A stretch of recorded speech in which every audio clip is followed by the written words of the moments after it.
All right, super excited today. Have a guest that reversed multiple sclerosis, MS. Yes, she did it, doing diet and lifestyle. I'm really excited to interview her here today. She's going to tell all her nuggets. The craziest thing is that she did it twice. She actually reversed it once, and then it came back, and then she reversed it again.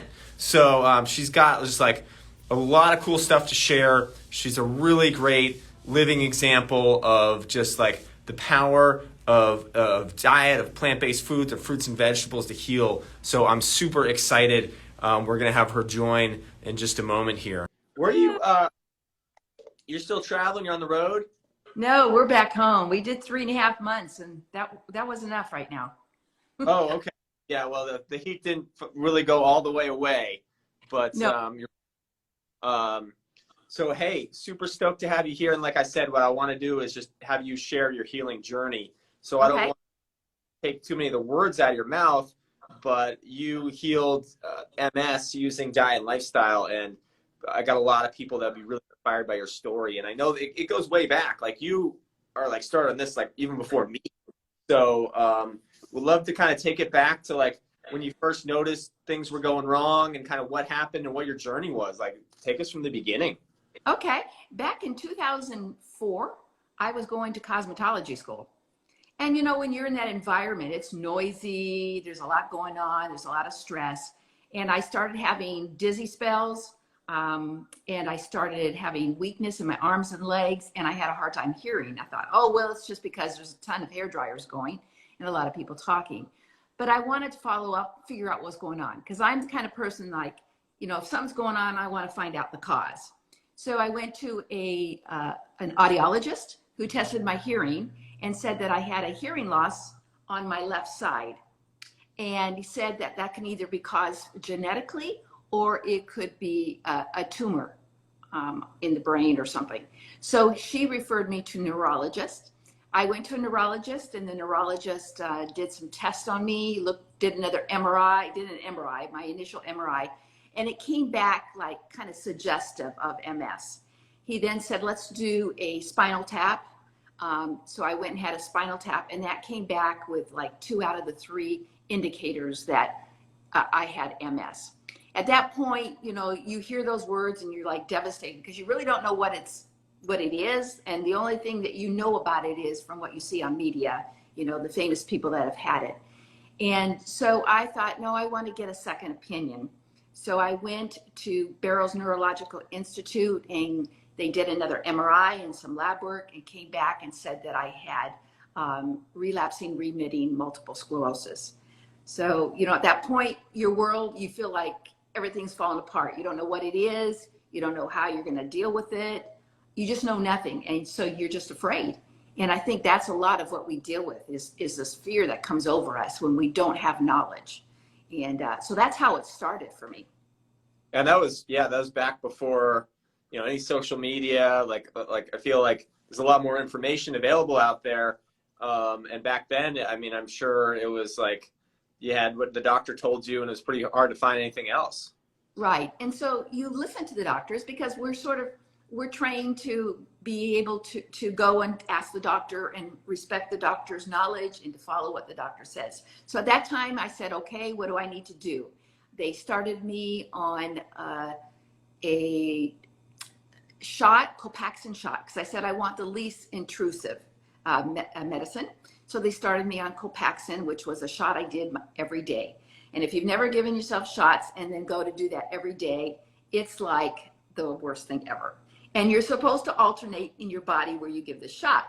Well, certain places on your body, it evokes kind of an emotion and feeling. And I didn't like those feelings. So I would tend to stay in the same place, which wasn't good either. And finally got to the point, I think I did that for a couple months. And I finally said, I don't want to do this anymore. Are there any other options? I had a lot of fatigue in my legs and arms. I would have times where I couldn't walk. I was in a pain that was like having the flu inside your body that you couldn't get rid of. It was all kind of muscular. I'm just curious, these were the symptoms of the MS, or these were the side effects of the shot, or you just didn't like having to do injections, or what was kind of going through, what was Yeah. happening? Well, those were the symptoms I had before the injection. But with the injection, what that did too is I was depressed a lot from having to do all this.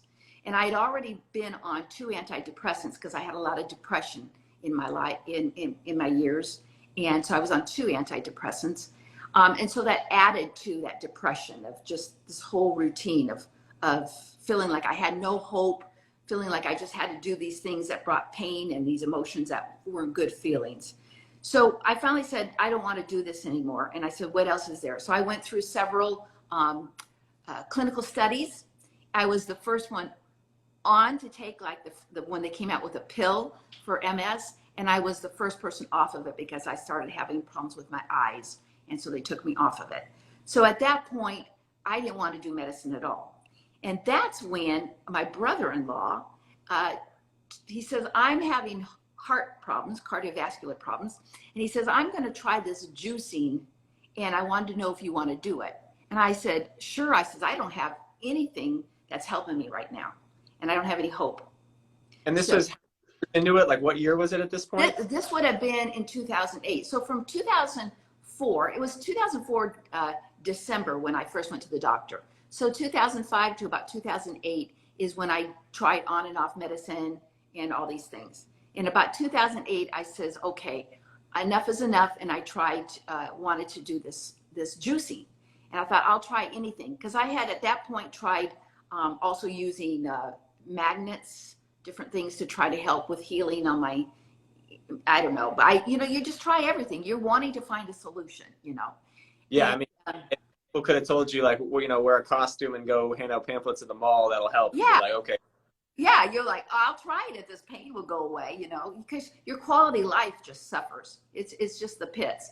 And it's not just your quality of life, but it's those all around you. It's your husband or your spouse and your friends and your children. So it impacts everybody, this disease.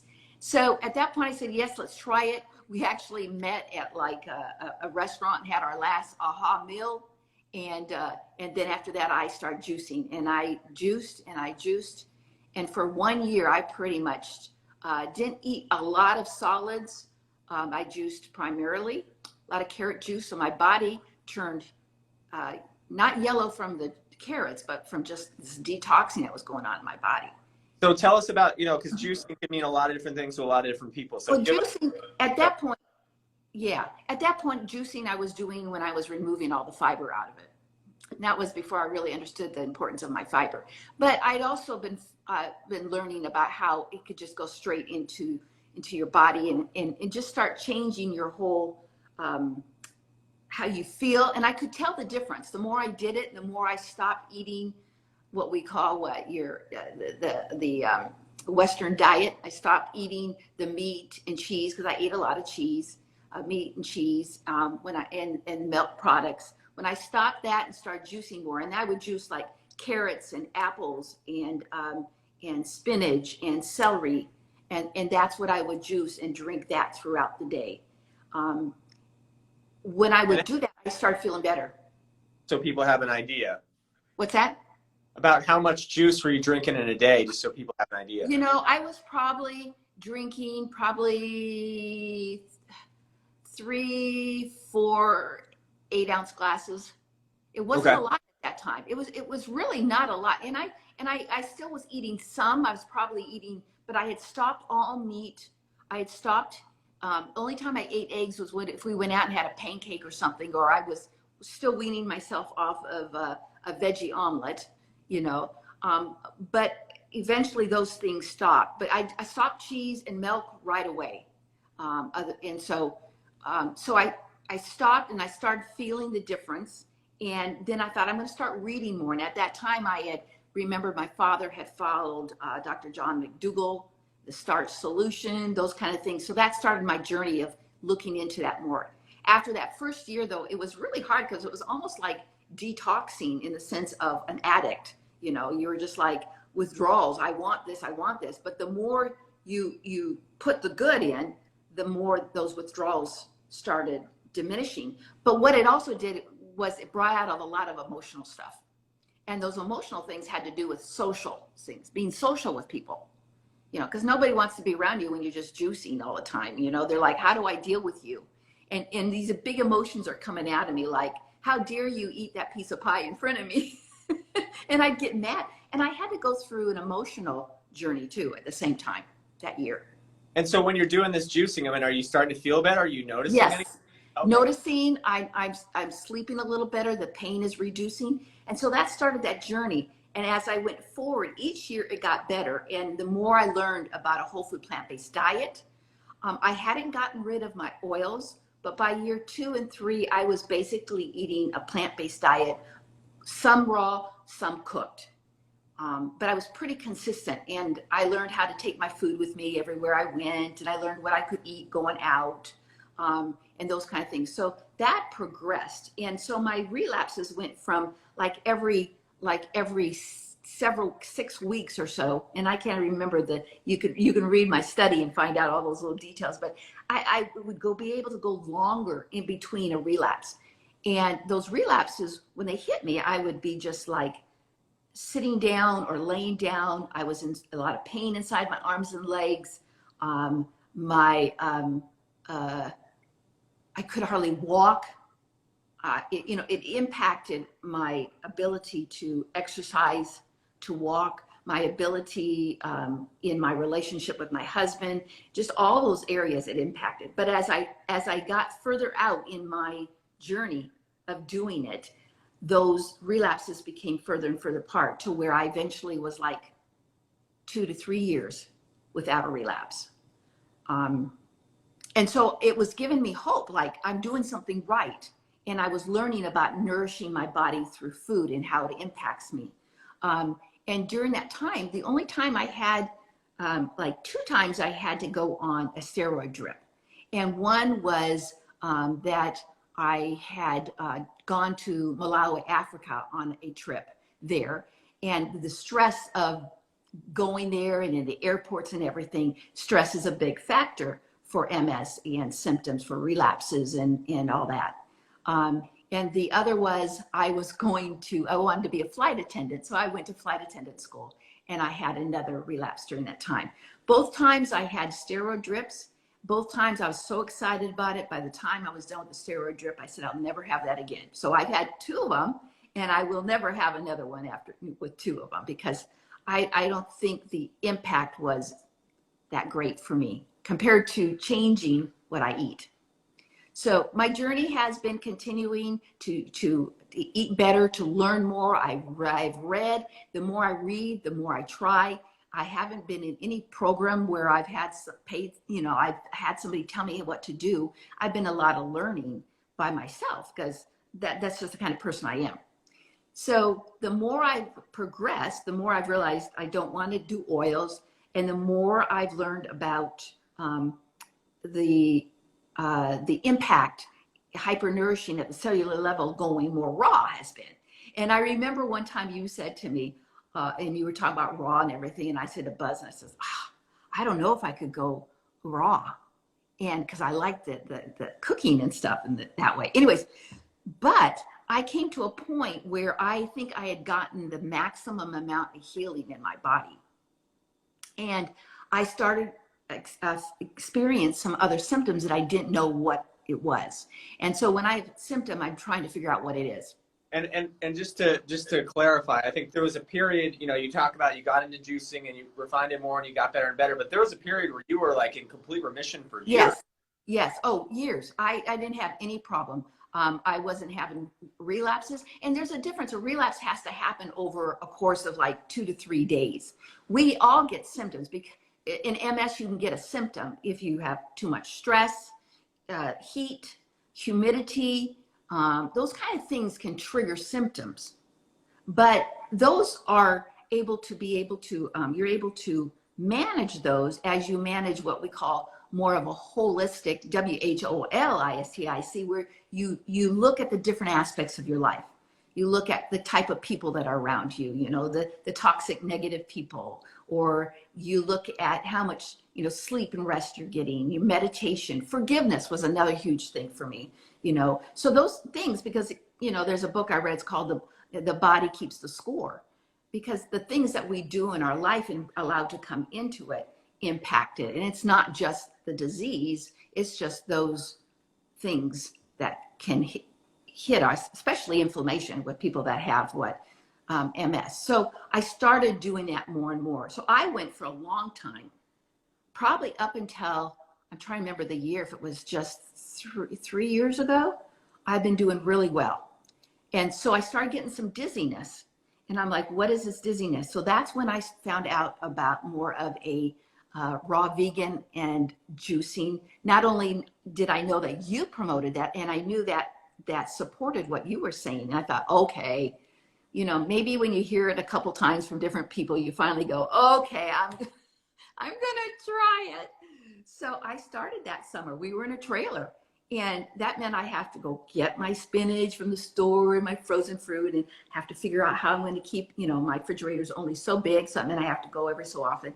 And I started it, and I know within a week to 2 weeks, I started seeing a difference in how I was feeling, how energy level even greater, and that dizziness started reducing.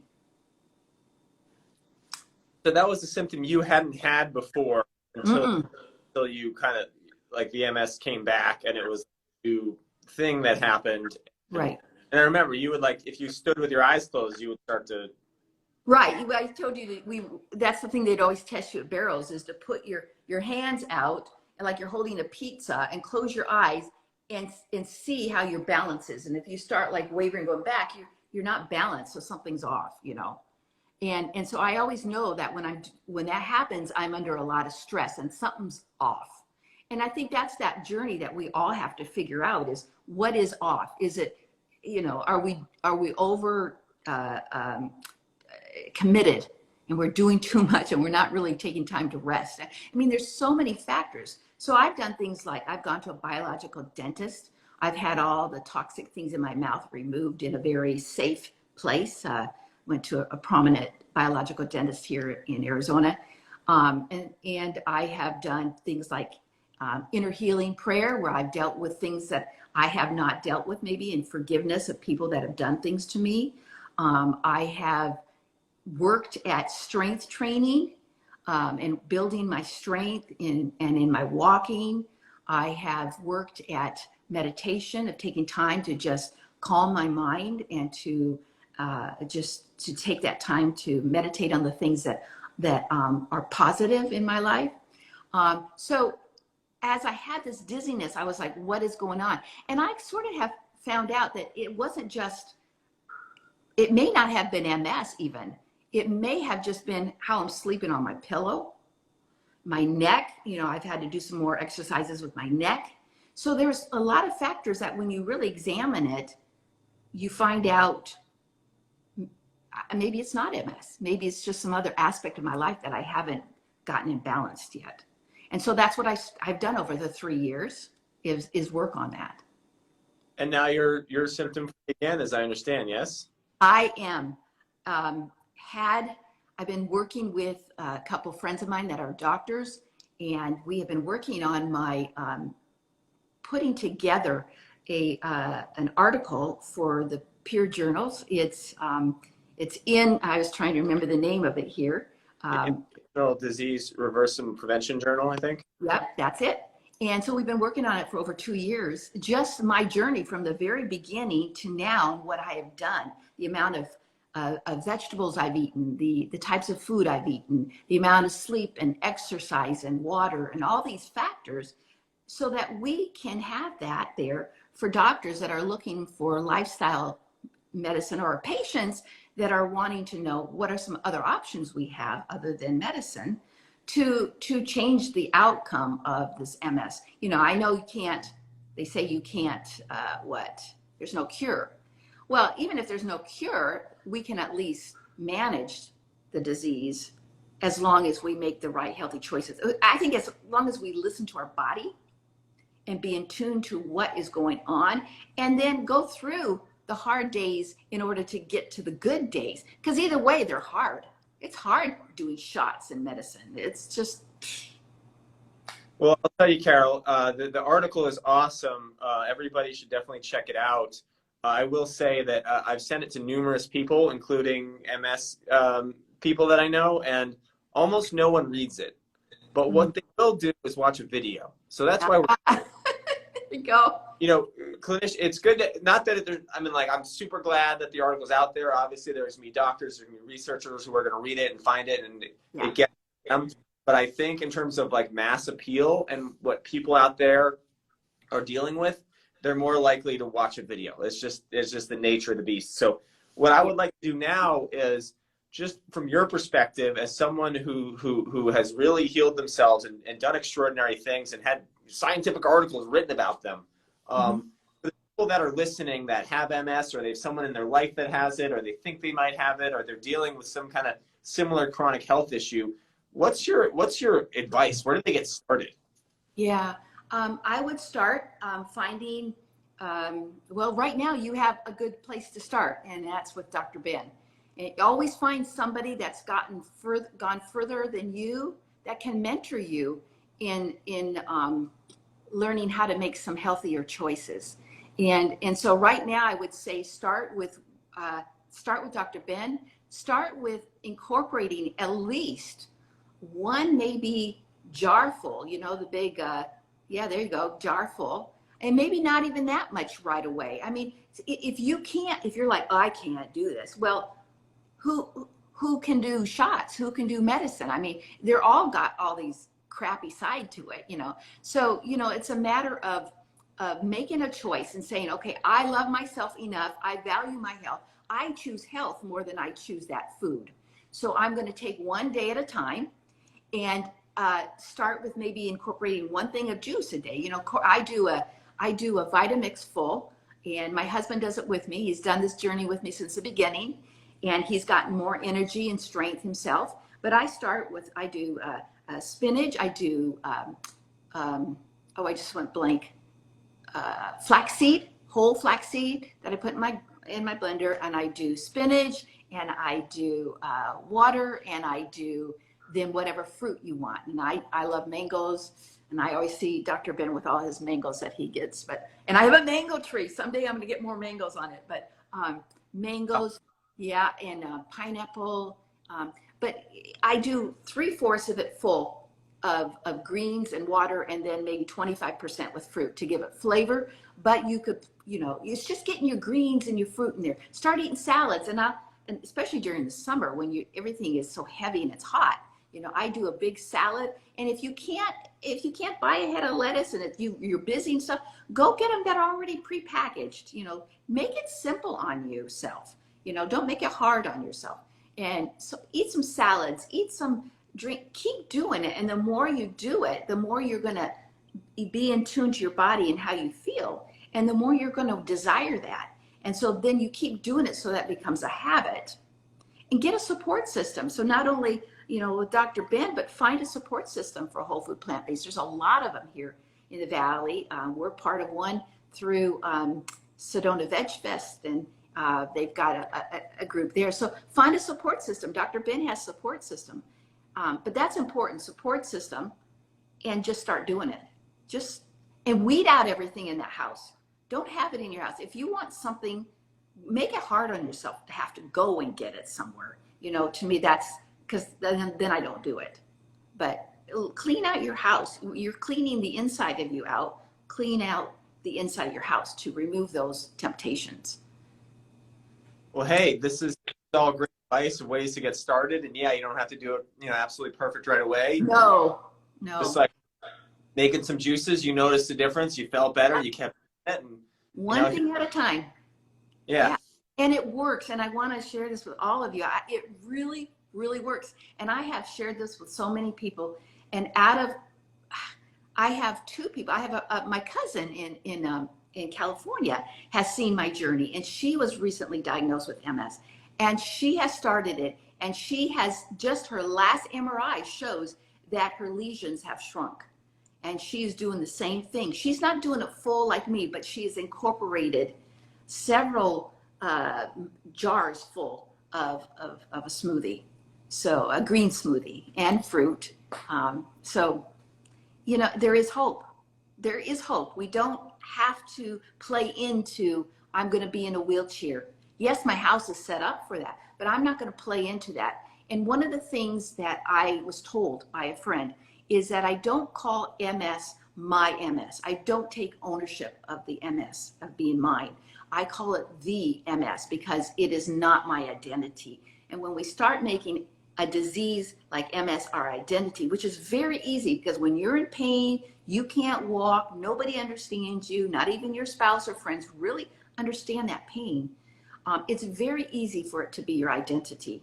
And then your world, it falls apart and you have no hope and you're fearful. And so I say, stop that, as my mother would say, stop that stinking thinking and replace it with new thoughts, a new dialogue that you say to yourself. Support yourself, surround with people that are positive, that want to get healthy. That's why I never went to the MS support groups, is because everybody was there complaining and woe me. And I was like, no, I want to be a victor, not a victim. And that's what I encourage you, one day at a time. They tell you that in the 12-step programs, one day at a time. And so that's it. One day at a time, support system, keep moving forward. If you fall back, that's okay, stop. Pick up again and just keep going. You can do this. This has been since 2008 for me, and I would not change it. You have to learn how to interact with people though. And that's the support system. How do you do that? How do I go to be with my friends at a restaurant? How do I go be with the family when they have a barbecue? How do I engage in those conversations? And at the beginning, I probably turned off a lot of people. But now I know how to come into it, because they'll say, well, why are you doing this? And I go, well, it's working for me. How's your stuff working for you? And so that if it's working, so support yourself in knowing how to still engage with people socially, because that's the biggest part of the battle, I think, is how do we still remain like people want to be with us, and when we go plant-based, because they don't know what to do with us, Absolutely, Carol. You dropped so much good wisdom in the last few minutes here. I mean, so much good advice. I hope everybody can take it and run with it. Any last words of encouragement or closing remarks you want to leave everybody with? Yes. Don't wait till tomorrow. Start today. Go and get what you need and drink a smoothie today, or eat some more fruit, or have a salad. Start today. Don't say, well, I'll start tomorrow, because we still have some hours today. Start today, and then do it tomorrow, and then do it the next day, and call on Dr. Ben and the support group that you have there. And I've told Dr. Ben that I'm here. I will encourage each one of you, and you can do this. All right, awesome, Carol. Thank you so much for doing this. Thank you, Dr. Ben. Have a great day, everybody. All right, bye-bye. Bye.